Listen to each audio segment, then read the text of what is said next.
பிறந்த நாள் முதலா உன் தோளில் சுமந்தீரே, தகப்பனிலும் மேலா தனி பாசம் வைத்தீரே.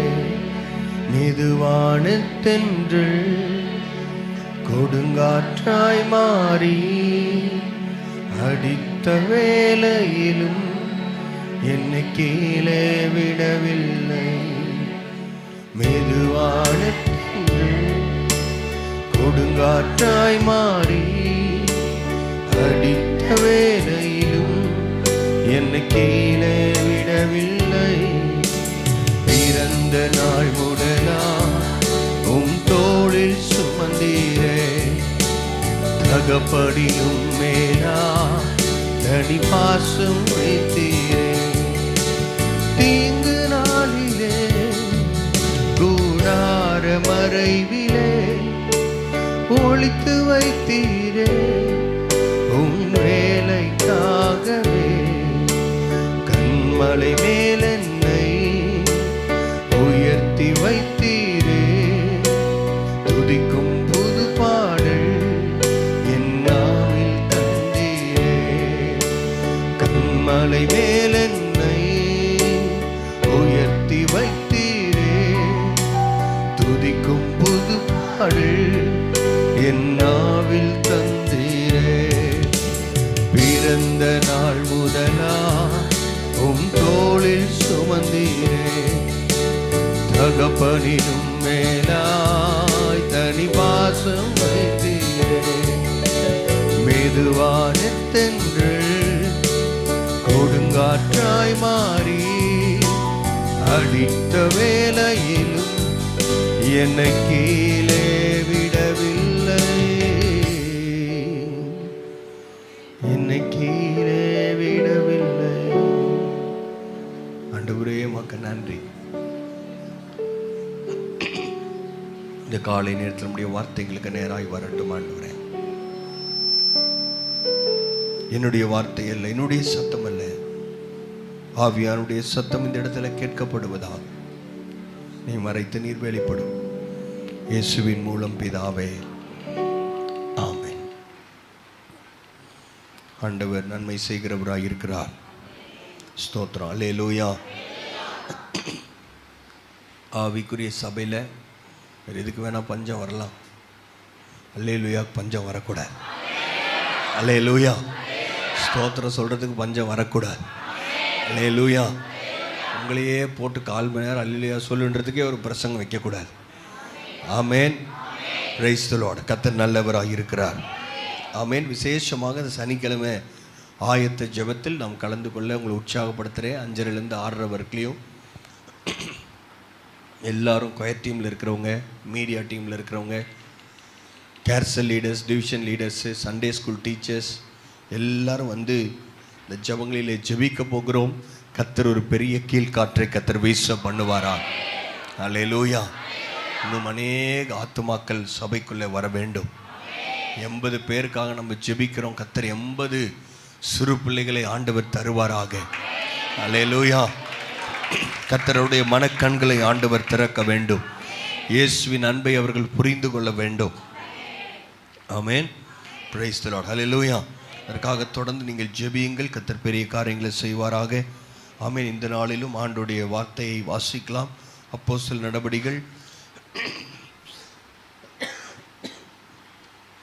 6ஆம் அதிகாரம். அப்போஸ்தலர் 6ஆம் அதிகாரம் திருப்பிக் கொள்ளலாம். ஆதி திருச்சபையில் ஆண்டவர் செய்த மிக முக்கியமான ஒரு காரியத்தை நாம் இங்கே வாசிக்கிறோம். திருச்சபையிலே ஆண்டவர் கிரியை செய்கிற தேவனாயிருந்தார். ஏறக்குறைய 3000 பேர் அந்த நாளிலே பேதுருவை ஆண்டவர் பயன்படுத்தி ஒரே நாளிலே கர்த்தர் 3000 பேரை கர்த்தர் ரட்சித்தார். ஆமென். அடுத்தது 5000 பேர், 3000 5000, அப்புறம் எண்ணிக்கை கடங்காத ஜனங்களை தேவன் தினந்தோறும் ரட்சித்து கொண்டே இருக்கிறார். அல்லேலூயா. வேலை செய்வதற்கான ஆட்கள் சபையில் ஏற்படுத்தப்படுகிறார்கள். அநேக வேலைகள் பெருகி கொண்டிருக்கிறது. சீஷர்கள், அப்போஸ்தலர்கள் தேவனால் பயன்படுத்தப்படுகிறார்கள். அந்த கூட்டம் பெரிதாக வேண்டும். இந்த வேலையெல்லாம் செய்வதற்கு ஆண்டவர் கொடுத்த புதிய ஏற்பாட்டு சபைக்கு ஆண்டவர் கொடுத்த மிக முக்கியமான ஒரு திட்டம் என்னவென்று சொன்னால், டீக்கன்ஸை ஏற்படுத்துங்க, உடன் ஊழியர்களை ஏற்படுத்த வேண்டும், ஆண்டவருக்காக கிரியை செய்கிறவர்கள் எழும்ப வேண்டும் என்பது ஆண்டவருடைய சித்தம். அல்லேலூயா. சில ஆண்டுகளுக்கு முன்பதாக VBSல 150 பேர் 200 பேர் வந்தால் பெரிய விஷயமா இருக்கும். இந்த சர்ச்சில் அவ்வளோதான் நமக்கு இடம் இருந்துச்சு. ஆனால் ஆண்டவர் தீமைகளை நன்மையாய் முடிய பண்ணுகிறவர். அல்லேலூயா. இன்னைக்கு ரொம்ப ஈஸியாக 800 பேரை சந்திக்க ஆண்டவர் கிருபை தந்திருக்கிறார். நிச்சயமாக கர்த்தர் 1000 பேரை சந்திக்க உதவி செய்வார். அல்லேலூயா. ஏன்னு சொன்னால், இந்த ஊழியத்திலே சபை எழுந்து வேலை செய்கிறது. அல்லேலூயா. வெறும் சண்டே ஸ்கூல் டிபார்ட்மெண்ட் ஒரு 10 டீச்சர் 15 டீச்சரை வச்சு VBS இல்லை. இப்போ கர்த்தர் நம்ம எல்லாரையும் கர்த்தர் பயன்படுத்துகிறார், சபையை பயன்படுத்துகிறார். அல்லேலூயா. இதுதான் கர்த்தருடைய திட்டம். எந்த ஒரு காரியத்திலும் VBS ஊழியமா அதில் உங்கள் எல்லாருடைய கண்டிப்பாக உங்களுடைய பங்கு இருக்க வேண்டும். அப்படி பங்கு இல்லை அப்படின்னு சொன்னால் நீங்கள் சபையில் அங்கமாக இல்லை, நீங்கள் தனித்து இருக்கிறீர்கள் என்று அர்த்தம். அல்லேலூயா. சபைக்குள்ள ஒரு ஊழியம் நடக்குதுன்னா அதில் உங்களுடைய பங்கு நிச்சயமாக இருக்க வேண்டும்.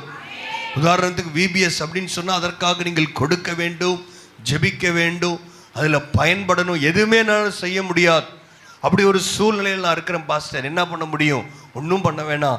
அட்லீஸ்ட் ஒரு நாள் ஒரு நேரம் சாப்பிடாம இந்த VBSக்காக நீங்கள் முழங்காலி நின்று ஜெபிக்க வேண்டும்.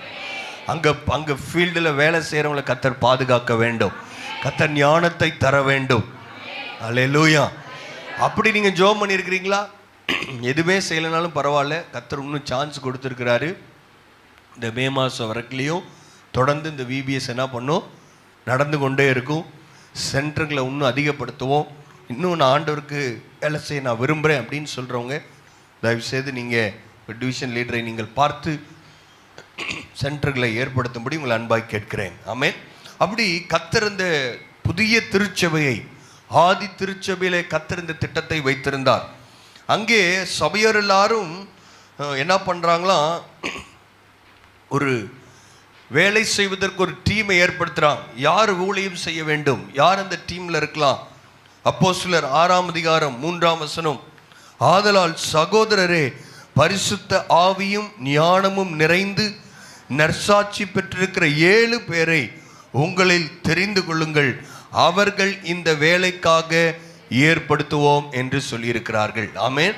பரிசுத்த ஆவியானவர் கொடுத்திருக்கிற, நம்ம சபையில் கொடுத்திருக்கிற லீடர்ஸ்க்காக, டிவிஷன் லீடர்ஸ்க்காக, கேர்சல் லீடர்ஸ்க்காக, சண்டே ஸ்கூல் டீச்சர்ஸ்க்காக, டீனேஜ் டீச்சர்ஸ்க்காக, குயர் டீமுக்காக, எல்லாருக்காகவும் நாம் எல்லாரும் கரங்களை தட்டி ஆண்டவருக்கு நன்றி சொல்லலாம். நல்லா உற்சாகமாக கரங்களை தட்டி பிரைஸ் தி லார்ட். ஹல்லேலூயா. அப்படி நற்சாட்சி பெற்றவர்கள், பரிசுத்த ஆவியும் ஞானமும் நிறைந்து நற்சாட்சி பெற்றிருக்கிற 7 பேரை அவர்கள் நியமிக்கிறார்கள். அந்த கூட்டத்தில் அதற்கப்புறம் அடுத்த வசனம் பாருங்க, நாங்களோ, அப்போஸ்தலர்கள் சொல்கிறார்கள், நாங்களோ ஜெபம் பண்ணுவதிலும், மானிட்டர் கம்மி பண்ணு, நாங்களோ ஜெபம் பண்ணுவதிலும் தேவ வசனத்தை போதிக்கிற ஊழியத்திலும் இடைவிடாமல் தரித்திருப்போம். அல்லேலூயா. அப்போ அப்போஸ்தலருடைய முக்கியமான பங்கு என்னவென்று சொன்னால், ஜெபம் பண்ணுவது, தேவ வசனத்தை போதிக்கிறது. இன்னும் இந்த ஆடியோ சிஸ்டம், இன்னும் இந்த அட்மினிஸ்ட்ரேஷன், அது என்ன பண்ணுறது, சேர் என்ன, பேட்டரி என்ன, இந்த மீடியா சிஸ்டம் என்ன, இப்படி எல்லாம் ஊழியக்காரர்களையே சிந்தித்து கொண்டிருக்க வேண்டும் என்பது பிசாசுடைய தந்திரம். அல்லேலூயா. ஆனால் அதுக்காக கர்த்தர் ஆட்களை சபையில் எழுப்ப வேண்டும். ஸ்தோத்திரம். அல்லேலூயா. சந்தோஷமே இல்லை. ஐயோ என்னென்னமோ சொல்கிறாங்களே, இப்போவே இருக்கிற வேலை போதும், எனக்கெல்லாம் ரொம்ப வேலை, டயர்ட், பரவாயில்ல. அதன் மத்தியிலும் ஆண்டோடைய வேலையை செய்கிறவர்களை கர்த்தர் எதிர்பார்க்கிறார். அல்லேலூயா. நீங்கள் ஆண்டவருக்காக பயன்படணுன்ற இருதயம் இருந்தால் போதும், கர்த்தர் உங்களை பயன்படுத்துவார். எனக்கெல்லாம் அது முடியாது, இது முடியாது, அப்படி காரணம் சொல்கிறீங்கன்னா இன்னும் 2000 வருஷம் சொல்லலாம். அல்லேலூயா. ஆனால் அது மத்தியிலும் நான் கர்த்தருடைய வேலையை செய்ய வேண்டும். அநேகரை என்ன பண்ண முடியல, ஆண்டோடைய வேலையில் பார்க்க முடிவதில்லை. ஆனால் சபையில் எல்லாரும் பயன்பட வேண்டும்.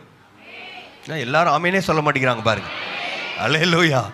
எல்லாரும் கர்த்தருக்காய் வேலை செய்ய வேண்டும். இது எல்லார் மேலும் விழுந்த கடமை. அல்லேலூயா.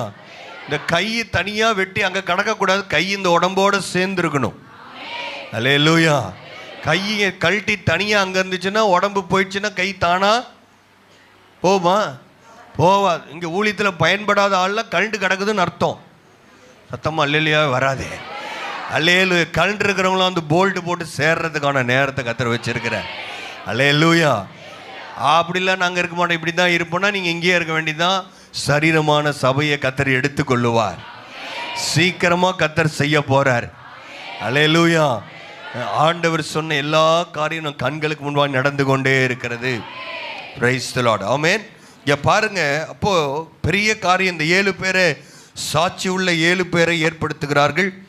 பந்தி விசாரிப்புக்கு ஏற்படுத்துகிறாங்க. ரொம்ப முக்கியமான அவங்களுடைய வேலை சாப்பாடு போடுவது, குழம்பு ஊத்துறது, சட்னி ஊத்துறது. ஆனால் கர்த்தர் என்ன சொல்றாருன்னா, 8வது வசனத்தை வாசிங்க.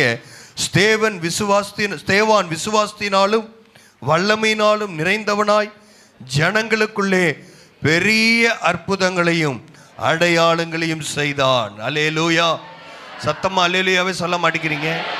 ஆமீன். யார் செஞ்சா? ஸ்தேவான் இப்போதான் ரட்சிக்கப்பட்டு சபையிலே சேர்த்து கொள்ளப்பட்டவன். கர்த்தர் அவரை பயன்படுத்துகிறார்.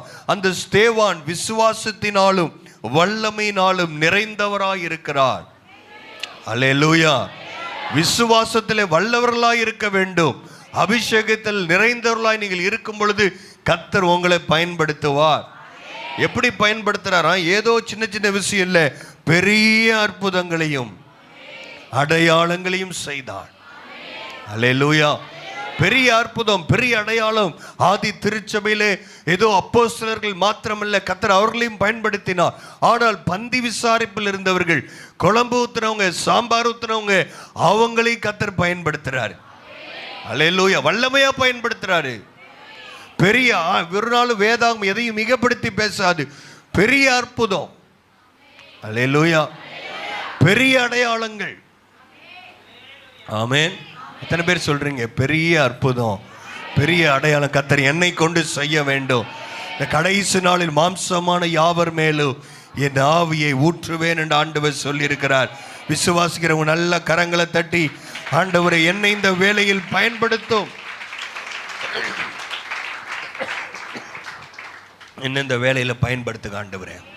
அல்லேலூயா. அங்க நடக்கிற காரியம் என்னன்னு சொன்னா, இந்த ஸ்தேவான் என்ற பெயருடைய அர்த்தம் மகுடம், crown.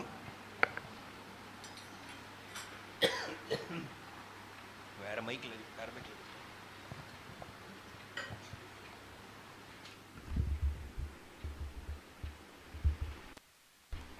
Check price Lord. Check.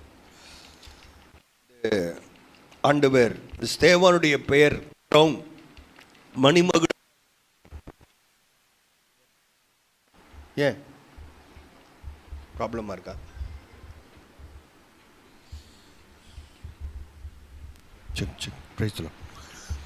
இந்த ஸ்தேவான் என்ற வார்த்தைக்கு பொருள் மகுடம் என்ற அர்த்தம்.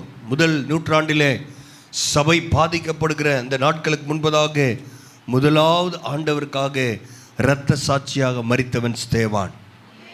அல்லேலூயா. எப்படி அங்கே நடக்கிறது? இந்த ஸ்தேவானை பிடித்து இயேசுவை பற்றி இவர் பேசுகிறான் என்று சொல்லி ஆலோசனை சங்கத்திற்கு முன்பதாக ஸ்தேவானை நிறுத்துகிறார்கள். 7ஆம் அதிகாரம் 1 வசனம். பிரதான ஆசாரியன் அவனை நோக்கி, காரியம் இப்படியா இருக்கிறதா என்று கேட்டான்.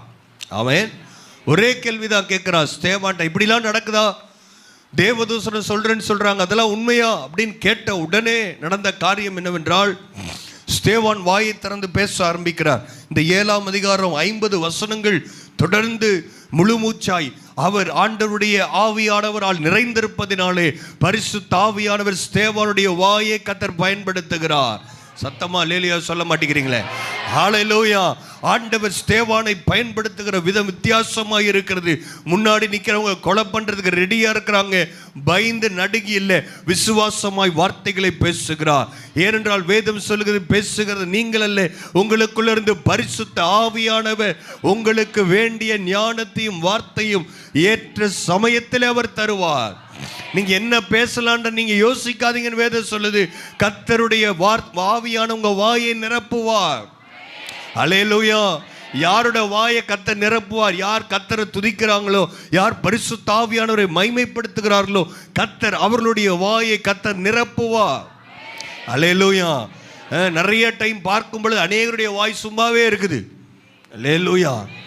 கல்யாண வீட்டில் போய் ஒரு தலவாழை இலை போட்டு அதில் மட்டன் பிரியாணி, சிக்கன் ஃப்ரை எல்லாம் வச்ச உடனே யாருடைய வாயா சும்மா இருக்குதா? யாரா பக்கத்தில் இருக்க கொஞ்சம் சாப்பிடுங்களேன் சொல்கிறாங்களா? அல்லேலூயா. அங்கே ஒரு பெரிய சத்தம், அதை கொண்டு வா, இதை கொண்டு வா. இங்கேயோ அமைதலாக இருக்கிறது. ஆவிக்குரிய உணவு சாப்பிட்ற இடத்துல சத்தம் அதிகமாக அதை விட இருக்கணும். அல்லேலூயா. இங்கே எப்படிடா தூங்கிறதுக்கான ஒரு இடத்தை அநேகர் தேர்ந்தெடுக்கிறார்கள். ஆமென். எங்கடா பில்லர் கிடைக்கும், அந்த பில்லர் பக்கத்தில் எங்கே போய் உட்காரலாம்? ஏசி பக்கத்தில் உட்காந்து நல்ல காற்று வருது பாஸ்டர். அல்லேலூயா. நீங்கள் தூங்குற மாதிரி இருந்தால் சொல்லுங்கள், எல்லா ஏசியும் ஆஃப் பண்ணிடலாம். ஏசியை விட வார்னுடைய வார்த்தை ரொம்ப முக்கியம். Praise the Lord. அல்லேலூயா. ஸ்தேவான் பாருங்க, அன்றைக்கு ஆதி திருச்சபையில் இருக்க அப்படி வைராக்கியமாக இருந்தாங்க. சாக போகிறோன்னு தெரிஞ்சு அதை பற்றி கவலைப்படலை. வாயை திறந்து பேச ஆரம்பித்தா 1100 வருஷ யூத சரித்திரத்தை முழுவதுமாய் ஸ்தேவான் பிரசங்கிக்கிறார்.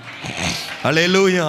வாயிலிருந்து ஆண்டவர் வார்த்தையை வைத்து கொண்டே இருக்கிறார். அங்கே இருக்கிறவங்க எல்லாம் வாயடைச்சு போய் நிற்கிறாங்க. எல்லாம் அதிகாரம் கையில் இருக்கிறது. எல்லாம் கையில் இருந்தாலும் இவ்வளோ நேரம் ஒரு குற்றவாளி இதுவரைக்கும் யாராவது பேச வச்சிருப்பாங்கன்னு எனக்கு தெரியல. அல்லேலூயா. குற்றம் சுமத்தப்பட்டவன் பேசிக் கொண்டிருக்கிறான். எல்லாரும் நின்று வேடிக்கை பார்க்கிறார்கள். ஏறக்குறைய 50 வசனம் அதை வாசிச்சாவே 1/4 நேரம் 20 நிமிஷம் ஆயிரும். எழுதுகிற குறிப்பு எழுதுறவங்களுக்காக சொல்கிறேன். அப்போஸ்தலர் 7ஆம் அதிகாரம் 2ஆம் வசனத்திலிருந்து 19 வரைக்கும் ஸ்தேவான் முற்பிதாக்களை குறித்து பேசுகிறார். 20ஆம் வசனத்திலிருந்து 43ஆம் வசனம் வரைக்கும் தீர்க்கதரிசிகளை குறித்து பேசுகிறார். 44 50 வரைக்கும் தேவாலயத்தை குறித்து பேசுகிறார். இது எல்லாவற்றையும் பேசும் பொழுது ஆமா நீங்க சொல்றது கரெக்டு, ஈசாக்கு, யாக்கோபு, ஆபிரகாம் இவங்களெல்லாம் பேசுறப்ப ஆமா கரெக்ட்னு சொல்ற அவங்க. ஆனால் ஸ்தேவான் சொல்லுகிறான், நீங்க நினைச்சிட்டு இருக்கிறீங்க ரட்சிப்பு உங்க முற்பிதாக்களினாலே, தீர்க்கதரிசிகளினாலே, நீங்கள் வைத்திருக்கிற தேவாலயத்தினால் வரும் என்று நான் உங்களுக்கு சொல்லுகிறேன். ரட்சிப்பு நஸ்ரேனாகிய இயேசுவின் நாமம் அல்லாமல் வேற எந்த ஒரு நாமமும் உங்களை ரட்சிக்கவே முடியாது என்பதை முழு தைரியமாய் நின்று ஸ்தேவானுடைய வாயிலிருந்து கர்த்தருடைய வார்த்தை புறப்பட்டு வருகிறது. அல்லேலூயா. ஆண்டவருடைய வார்த்தை வரும் பொழுது 2 விதமா நீங்க ரியாக்ட் பண்ணலாம், 2 விதமா நீங்க உங்களை காண்பிக்கலாம். ஒன்று என்னன்னா, வார்த்தை வந்தோடனே தாழ்மையா ஆண்டவரே மண்டின்னு சொல்லி கீழ்ப்படியலாம். இல்லை என்று சொன்னால் பெருமையாய் வார்த்தைக்கு எதிர்த்து நிற்கலாம். இங்க இருக்கிற இந்த ஜனங்க அவங்க சொன்னாங்க, அவங்க ஸ்தேவான் மூலியமா ஆவியானவர் பேசுறாரு, நீங்களோ இயேசுவை சிலுவையில் அறைந்தீர்கள் என்று சொன்ன உடனே மனதில் குத்தப்பட்டவர்கள், ஆண்டவரே நான் அப்படி தப்பு பண்ணிட்டோம், எங்களை மன்னிங்க அப்படின்னு அவர்கள் ஜெபிப்பதை விட்டு பெருமை அடைந்தவர்களாய், மூர்க்கமடைந்தவர்களாய். இந்த வசனத்தை வாசிச்சா ரொம்ப நல்லா இருக்கு. 7ஆம் அதிகாரம் 54ஆம் வசனம் 7:54. இவைகளை அவர்கள் கேட்டபொழுது மனம் கசந்து அழவில்லை, மாறாக மூர்க்கமடைந்து அவனை பார்த்து பல்லை கடித்தார்கள் என்று வாசிக்கிறோம். அல்லேலூயா. ஒன்றும் இல்லை, சார்ட் பேப்பர் தான். அவர்களை பல்ல என்ன பண்ணாங்களாம், இப்படி தான் கடிச்சிருப்பாங்க, சத்தத்தோட எஃபெக்டோட. பார்க்குறவங்கள யூத ஜனங்கள் சுற்றி நிற்கிறாங்க. சொன்னவொடனே இயேசுதான் வழின்னு சொன்ன பல்ல கடிக்கிறாங்க. பல்ல கடிச்சு அப்புறம் என்ன பண்ணாங்க பாருங்க, அங்கே வார்த்தை அழகா அது அவங்க என்ன பண்ணுறாங்க, அவனை அப்பொழுது பல்லை கடித்தார்கள். அவன் பரிசுத்த ஆவியினாலே நிறந்தவனாய் வானத்தை அண்ணார்ந்து பார்த்து தேவனுடைய மகிமையும் தேவனுடைய வலது பாரசத்தில் இயேசுவானவர் நிற்கிறதையும் கண்டு, அதோ வானங்கள் திறந்திருக்கிறதையும் மனுஷகுமாரன் தேவனுடைய வலது பாரசத்தில் நிற்கிறதையும் காண்கிறேன் என்றான். அப்பொழுது அவர்கள் உரத்த சத்தமாய் கூக்குரலிட்டு தங்கள் காதுகளை அடைத்து கொண்டு ஒருமனப்பட்டு அவன் மேல் பாய்ந்து அவனை நகரத்துக்கு புறம்பே தள்ளி அவனை கல்லெறிந்தார்கள். சாட்சிக்காரர் தங்கள் வஸ்திரங்களை கலற்றி சவுல் எண்ணப்பட்ட ஒரு வாலிபனுடைய பாதத்தருகே வைத்தார்கள். அப்பொழுது கர்த்தராகிய இயேசுவே என் ஆவியை ஏற்றுக்கொள்ளும் என்று ஸ்தேவான் தொழுது கொள்ளுகையில் அவனை கல்லெறிந்தார்கள். ஆமென். வசனத்தை கேட்டு கீழ்ப்படிய வேண்டியவர்கள் வசனத்தை கேட்டு கல்லெறிந்தார்கள், அவன் மேல் பாய்ந்து விழுகிறார்கள். ஆமென். பரிசுத்த ஆவியினாலே ஸ்தேவான் நிறைந்து இருக்கும் பொழுது அவனுடைய ஆவிக்குரிய கண்கள் திறக்கப்படுகிறது. வானத்தை அண்ணாந்து பார்த்து தேவனுடைய மகிமையும் தேவனுடைய வலது பாரசத்தில் இயேசுவானவர் நிற்கிறதையும் காண்கிறார். அருமையான தேவனுடைய பிள்ளைகளே, வசனம் தெளிவாய் சொல்லுங்க. கொலோசியர்ல வாசிக்கிறோம், மத்தேயுல இயேசுவே சொல்றாரு, நான் திரும்ப போய் பிதாவினுடைய வலது பாரசத்தில் உட்கார்ந்திருக்கிறேன் என்று சொல்லுகிறார். ஆனால் ஒரு மனிதன் தன்னுடைய விசுவாசத்திற்காக, இயேசுவின் மேல் வைத்திருக்கிற நம்பிக்கை விசுவாசத்திற்காக தன் ஜீவனை விடுவதற்கு அவன் ஆயத்தமாய் நின்று கொண்டிருக்கும் பொழுது அதை பார்த்து பரலோகத்தில் இருக்கிற இயேசு வலது பாரசத்தில் உட்கார்ந்து கொண்டில்லை, எழுந்து நின்று அவனை வரவேற்கிறதை அவனுடைய ஆவிக்குரிய கண்களிலே ஸ்தேவான் பார்த்து தான் போகிற இடம் இன்னதென்று அவன் அறிந்து கொண்டான். சந்தோஷமாய் மகிழ்ச்சியோடு மகிமையில் நிறைந்தவனாய் போகிறான். கல்லெறிந்து விடுகிறார்கள், ஆமென். கல்லெறிந்து கொலை பண்ண பார்க்குறாங்க, ஆனாலும் அவருடைய தரிசனத்தை யாரும் நிறுத்த முடியவில்லை. அல்லேலூயா. உங்களுடைய ஆவிக்குரிய கண்கள் திறக்கப்பட்டிருந்தால், உங்கள் மேல் கல்லெறிந்து கொண்டிருந்தாலும் நீங்கள் தரிசனத்தை விடாதிருப்பீர்கள். அல்லேலூயா. இன்னைக்கு பிரச்சனை என்ன தெரியுமா? அநேகருடைய ஆவிக்குரிய கண்கள் குருடாய் இருக்கிறது. ஆவிக்குரிய சபைக்கு வந்து ஆவிக்குரிய கண்கள் குருடாய் இருக்கும் என்று சொன்னார். உங்களை போல பரிதபிக்கிறவர் யாரும் இல்லை. நீங்கள் சொல்ல வேண்டும், ஆண்டவர் இந்த காலை நேரத்தில் என் கண்களை திறந்தருளும். அல்லேலூயா. ஸ்தேவானுடைய வாழ்க்கையிலேருந்து ஒரே மூணு கேள்வியை நாம் படிச்சுட்டு நம்ம ஜெபிக்க போகிறோம். முதல் வார்த்தை, ஆண்டவரை விட, உங்கள் வாழ்க்கையை விட நாம் ஆண்டவரை நேசிக்கிறோமா? Do I love God more than my life? My life means everything. ஆமென். ஏதோ வாழ்க்கையில் இயேசுவை கும்பிடுறோம், நல்லது நடக்கும், போகிறோம் வரோம், சர்ச்சுக்கு போகிறோம், நல்லா இருக்குது அப்படின்றதுக்காக ஆண்டவரை தேடுறோமா? என் வாழ்க்கையில் எல்லாவற்றை பார்க்கிலும் இந்த இயேசுவை நான் நேசிக்கிறேன். அல்லேலூயா. முதலாவது ஆண்டவர் எல்லாரையும் சாக அழைக்கல. ஆண்டவர் முதலாவது நம்மை வாழ கர்த்தர் நம்மை அழைத்திருக்கிறார். இயேசுவுக்காய் வாழ்ந்து காட்டாதவன் இயேசுவுக்காய் சாக முடியாது. அல்லேலூயா. ஆவியில நிறைந்து நீங்களும் நானும் இயேசுவுக்காய் வாழ அழைக்கப்பட்டிருக்கிறோம். அருமையான தேவனுடைய பிள்ளைகளை, விசேஷம் ஊழியத்தில் இருக்கவங்க, சனிக்கிழமை காலையில் 5:30 மணி தூக்கத்தை கொஞ்ச நேரம் நவுத்தி வைக்க முடியாதவங்க இயேசுவுக்காக மரிக்க முடியாது. ஊழியத்தில் விபிஎஸ்ன்னு சொன்னவொடனே அதற்காக ஏதாவது ஒரு காரியத்தை செய்யாதவர்கள் ஆண்டவருக்காக மரிக்க முடியாது. சபை கடைசி நாட்களில் உபத்திரவத்திற்குள் போகும். அநேகர் இரத்த சாட்சியாய் மரிக்க நேரிட்டாலும் நேரிடும். அதன் மத்தியிலும் இயேசுக்காய் எத்தனை பேர் வைராக்கியமாக இருக்க போறீங்க? நான் கையை தூக்க விரும்பலை. நீங்கள் உங்களை பார்த்து கேள்வி கேட்டுக்கொள்ளுங்கள். அடுத்தது, ரெண்டாவது ஸ்தேவான் செய்த காரியம், அவன் கல்லெறியர்களுக்காக, அடுத்த வசனம், இந்த கடைசி வசனம், 7ஆம் அதிகாரம் கடைசி வசனம், அவனோ முழங்காற்படியிட்டு, ஆண்டவரே இவர்கள் மேல் இந்த பாவத்தை சுமத்தாதிரும் என்று மிகுந்த சத்தமிட்டு சொன்னான். அருமையான தேவனுடைய பிள்ளைகளே, ரெண்டாவது காரியம், நம்மேல் கல்லெறிகிறவர்களை நம்மால் மன்னிக்க முடிகிறதா? ஒருவேளை சில காரியங்களை நம்மை பார்த்து சொல்லலாம், வாயில வார்த்தை எரிந்திருக்கலாம், இல்லை என்று சொன்னால் லிட்ரலாக கல்லே எறியலாம். கல்லே எரிஞ்சிருந்தாலும், வார்த்தையை நம்மை குறித்து தவறாய் சொல்லியிருந்தாலும், என்ன செஞ்சிருந்தாலும் அவங்கள உங்களால் என்னால் மறக்க மன்னிக்க முடியும் என்று சொன்னால் நம்முடைய ரட்சிப்பு உண்மையானது. அல்லேலூயா. அப்படி நமக்கு விரோதமாக யாரெல்லாம் எந்த காரியத்தை செஞ்சாலும் அதை யார் மன்னிக்க முடிகிறதோ அவர்கள் நிச்சயமாக பரலோகம் திறந்திருக்கிறதை பார்க்க முடியும். அல்லேலூயா. அல்லேலூயா. இல்லைன்னு சொன்னால் அவங்கள என்னால் மன்னிக்க முடியாது, இவங்க எனக்கு இப்படி பண்ணிட்டாங்க அப்படின்னு சொல்லி நினைத்து கொண்டிருப்பீன்னு சொன்னால் நீங்கள் ஆண்டவருக்காக எந்த ஒரு காரியத்தையும் செய்ய முடியாது. கர்த்தர் உங்களை பயன்படுத்த முடியாது. ஆண்டவர் லூக்கா 23ஆம் அதிகாரம் 34 வாசிக்கிறோம். எல்லாருக்கும் தெரியும், ஆண்டவர் சொன்னார், இவங்க செய்யறது என்னதென்று தெரியாமல் இருக்கிறார்கள், பிதாவே இவர்களுக்கு மன்னியும் என்று சொன்னேன். இயேசுவின் அதே பாத சுவடுகளை இங்கே ஸ்தேவான் பின்பற்றி சொல்லுகிறான். ஆண்டவர் என் மேலே கல் எறிகிறாங்க. உலகத்திலே மிக கொடூரமான ஒரு மரணம் என்ன தெரியுமா? கொஞ்சம் கொஞ்சமாக உயிர் போகிற மரணம், பயங்கரமான வேதனையான மரணம், இந்த கல்லெறிந்து கொல்லப்படுகிற ஒரு மரணம். ஒவ்வொரு கல் விழும் பொழுது ரத்தம் வந்து கொண்டிருக்கும், வலியும் வேதனையும் அதிகமாக இருக்கும். அப்பேற்பட்ட ஒரு கொடுமையான மரணத்தை அனுபவிக்கிற ஸ்தேவான் சொல்லுகிறான், ஆண்டவரே இவர்களுக்கு மன்னியும், இவங்களோட இந்த பாவத்தை இவங்க மேலே சுமத்தாதீங்க. எவ்வளோ ஒரு நல்ல அருமையான ஜெபம். பிரியமானவர்கள், இந்த வாழ்க்கை நமக்கு ஒரு சேலஞ்சாக இருக்கணும். இந்த உலகத்தில் எப்போ நம்ம கண்ணை மூடினாலும் ஆண்டோடைய சமூகத்தில் கண்ணை திறக்கணும்னு நினைக்கிறவங்க, அப்படி ஒரு விசுவாசமும் நம்பிக்கை எனக்கு இருக்குது. இன்றைக்கு மரித்தால் நான் இயேசுவினிடத்தில் போவேன் என்று யார் சொல்ல முடியும் என்று சொன்னார். இந்த உலகத்தில் நான் இன்னும் யாரையும் மன்னிக்காத ஆள் ஒருத்தராகிலும் இல்லை. அல்லேலூயா. அவங்க எல்லாரையும் மன்னிச்சிருவேன், இவங்க ஒருத்தரை மன்னிக்க மாட்டேன். அவங்க என்ன பண்ண முடியாது?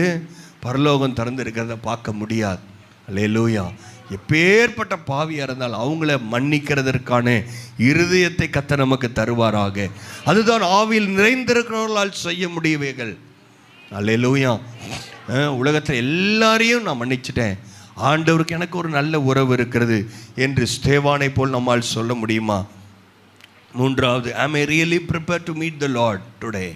ஆண்டவருடைய வருகை இன்று இருக்கும் என்று சொன்னால் எத்தனை பேர் சொல்ல முடியும், இன்னைக்கு நான் ஆண்டவரோட கூட போயிடுவேன்? அல்லேலூயா. ஒருவேளை மரணமோ ஆண்டவருடைய வருகை எது முந்திக் கொள்ளுமோ அப்பொழுது என்னால் தைரியமாக சொல்ல முடியும், நான் குற்றமற்றவனாய் ஆண்டவருடைய சமூகத்தில் போய் இளைப்பாற நான் ஆயத்தமாக இருக்கிறேன் என்பது தான் நாம் ஸ்தேவானுடைய வாழ்க்கையிலிருந்து கற்றுக்கொள்கிறோம். இங்கே ஏதோ அவசகுணமாக பேசுகிறாங்க அப்படி இப்படி நீங்கள் நினைக்க வேண்டாம். பாருங்கள், புதிய ஏற்பாட்டில் இந்த வசனம் கடைசிய என்று மிகுந்த சத்தமிட்டு சொன்னான். இப்படி சொல்லி ஸ்தேவான் செத்து போய்விட்டான் அப்படி சொல்லல, நித்திரை அடைந்திருக்கிறான். அல்லேலூயா. இயேசுவை யார் ஏற்றுக்கொள்கிறார்களோ அவர்களுக்கு மரணம் அவர்களை சேதப்படுத்த முடியாது. அல்லேலூயா. நிச்சயமாக சொல்கிற, அது நித்திரை மாத்திரமே. அல்லேலூயா. அவர்கள் தூங்கி கொண்டு இருக்கிறாங்க, ரெஸ்ட்டில் இருக்கிறாங்க. ஆண்டவர் வரும்பொழுது இயேசுவுக்குள் மரித்தவர்கள் முதலாவது எழுந்திருப்பார்கள். 1 தெசலோனிக்கேயர் நம்ம வாசிக்கிறோம், உயிரோடு இருக்கிற நாமும் அவரோடு மத்திய ஆகாயத்தில் எடுத்துக்கொள்ளப்படுவோம், ஒரே நிமிஷத்தில் நாம் மறுரூபமாக்கப்படுவோம் என்று இருக்கிறது. ஆமென். வேதம் திரும்ப திரும்ப ஒரு காரியத்தை சொல்லுது, மரணம் நம்மை சேதப்படுத்த முடியாது, மரண பயம் நமக்கு கிடையாது. ஒரே ஒரு நித்திய நம்பிக்கை நமக்கு இருக்கிறது, இயேசு சீக்கிரம் வரப்போகிறார். நாம் ஆயத்தமாய்க்கொண்டே இருப்போம், மற்றவர்களை ஆயத்தப்படுத்தும் பொழுது. அல்லேலூயா. இந்த ஸ்தேவானை போல இந்த எத்தனையோ பேர் இரத்த சாட்சியாக மரித்திருக்கிறார்கள். ஆனால் அதை துவங்கி வைத்தவர் இந்த அருமையான ஸ்தேவான் பரிசுத்த ஆவியில் நிறைந்தவராய் இருக்கிறார். இந்த காலை நேரத்தில் ஆண்டவர் அப்படிப்பட்ட ஒரு வைராக்கியத்தையும் ஒரு அபிஷேகத்தை எனக்குள்ளே நீங்கள் போடுங்க என்று சொல்லி கேட்கிறவர்கள் எழும்பி நிற்கலாம். ஹல்லேலூயா. இந்த காலை நேரத்தில் நிச்சயமாக விசுவாசத்தோடு என்னால் சொல்ல முடியும், எங்கள் அப்பா அப்படிப்பட்ட ஒரு நல்ல ஓட்டத்தை ஓடி முடித்திருக்கிறார். ஹல்லேலூயா. விசுவாசத்தை துவக்கத்தை பார்க்கிலும் முடிவு நல்லது என்று வேதத்தில் வாசிக்கிறோம். ஹல்லேலூயா. அப்படிப்பட்ட காரியங்களை நாம் கற்றுக்கொள்ளலாம். ஏதோ ஒரு நாள் ஆண்டவர் எனக்கு நன்மை செஞ்சார், ஸ்தோத்திரம், இன்றைக்கி நன்மை செய்யலை அதனால் ஆண்டவர் என்ன பண்ணிட்டார் அப்படின்னு கேட்கறது இல்லை. எந்த சூழ்நிலையிலும் ஆண்டவரை நேசிக்கிற ஒரு இருதயம், ஆண்டவருக்காக எதையும் தாங்கிக் கொள்ளும் ஒரு இருதயம், மற்றவர்களை மன்னிக்கும் இருதயம், அப்படி இருக்கிறவங்களை கர்த்தர் பெரிய அற்புதங்களையும் அடையாளங்களையும் செய்கிறவர்களாய், உங்களை அநேகருக்கு பிரயோஜனம் உள்ளவர்களாய் கர்த்தர் மாற்ற ஆண்டவர் சித்தம் கொண்டிருக்கிறார். அவருடைய சித்தத்தின் மைய பகுதியில் நீங்கள் இருக்கிறீர்களா என்பதை சிந்தித்து பாருங்கள். அருமையான தேவனுடைய பிள்ளைகளை, பிசாசு உங்களை டைவர்ட் பண்ண இந்த உலகத்தில் பல காரியங்களை செய்து கொண்டிருந்தாலும் அதெல்லாத்தையும் புறம்பே தள்ளிவிட்டு லக்கை நோக்கி தொடர்ந்து ஓடுவோம். Hallelujah, hallelujah, hallelujah. Thank you Jesus. எல்லாரும் வாய்களை திறந்து, ஆண்டவரே உமக்கு ஸ்தோத்திரம், உமக்கு நன்றி ஆண்டவரே, இந்த வெளியேற பெற்ற ரட்சிப்பை எனக்கு கொடுத்திருக்கிறீங்க, உமக்கு நன்றி நன்றி நன்றி அப்பா. ஹல்லேலூயா, ஹல்லேலூயா, ஹல்லேலூயா. என் வாழ்வின் முழு ஏக்கமெல்லாம் புகழ் பாடி மகிழ்வதுதான். என் வாழ்வின் முழு ஏக்கமெல்லாம் நேசித்து வாழ்வதுதான். இரவும் பகலும் உம்மோடு தான் இருப்பேன், என்ன நேர்ந்தாலும் உம்மோடு நான் இருப்பேன். எப்போதுமே உம்மோடு நான் இருப்பேன், எப்போதுமே உம்மோடு தான் இருப்பேன்.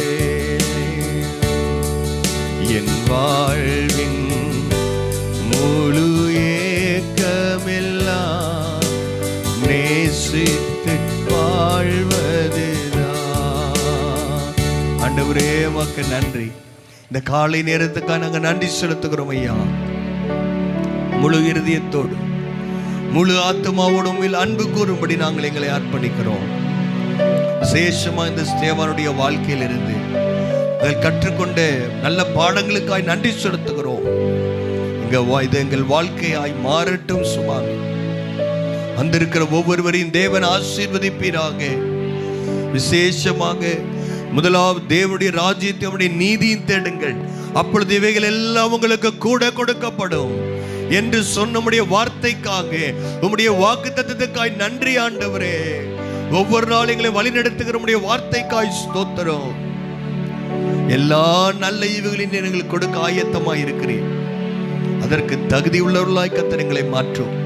இந்த சபையில எங்க ஒவ்வொருவரையும் பயன்படுத்துங்க ஆண்டவரே. என்ன பயன்படுத்துங்க. எத்தனை பேர் கேட்குறீங்க ஆண்டவரே என்ன பயன்படுத்துங்க? எந்த ஒரு காரியத்திலும் சபையோடு நான் ஐக்கியப்பட்டு வேலை செய்கிறவனாய் என்னால் முடிந்த காரியத்தை நான் செய்ய பரிசுத்த ஆவியானவர் என்னை பலப்படுத்துவீராக. உடைய வருகைக்கு ஆயத்தமாய் இருக்க எந்த நிமிடமும் ஆண்டவரே உம்முடைய வருகையை எதிர்பார்த்து இருக்க கர்த்தர் எங்களுக்கு நீர் கிருபை தரும்படி நாங்கள் ஜெபிக்கிறோம். வந்த ஒவ்வொருவரையும் நாங்கள் உடைய நாமத்தினால் ஆசீர்வதித்து நான் ஜெபிக்கிறேன் ஆண்டவரே. விசேஷமாக புதிதாய் வந்தவருடைய தேவைகளுக்காய் ஜெபிக்கிறோம். கர்த்தர் அவர்களை ஆசீர்வதிப்பீராக. உடைய விசுவாசத்தை பார்க்கும்படி அவருடைய கண்களை திறந்தருளுவீராக. அன்பை அவர்கள் புரிந்து கொள்ளட்டும் ஐயா. பாணீர் அப்படி செய்வதற்காய் ஸ்தோத்திரம். சகல துதிகணமை எமக்கே செலுத்துகிறோம் இயேசுவின் மூலம் பிதாவே, ஆமென். என் ஆத்துமாவே கர்த்தரை ஸ்தோத்திரி. என் ஆத்துமாவே கர்த்தரை ஸ்தோத்திரி. கர்த்தர் செய்த சகல உபகாரங்களையும் மறவாதே. ஆமென். நம்முடைய கர்த்தராகிய இயேசு கிறிஸ்துவின் கிருபையும் பிதாவாகிய தேவனுடைய அன்பும் பரிசுத்த ஆவியானுடைய அந்யோன்யம் ஐக்கியம் இன்றும் என்றும் சதா காலங்களிலும் அனைவரோடு கூட இருப்பதாக. ஆமென். கர்த்தர் ஒவ்வொருவரையும் ஆசீர்வதிப்பாராக.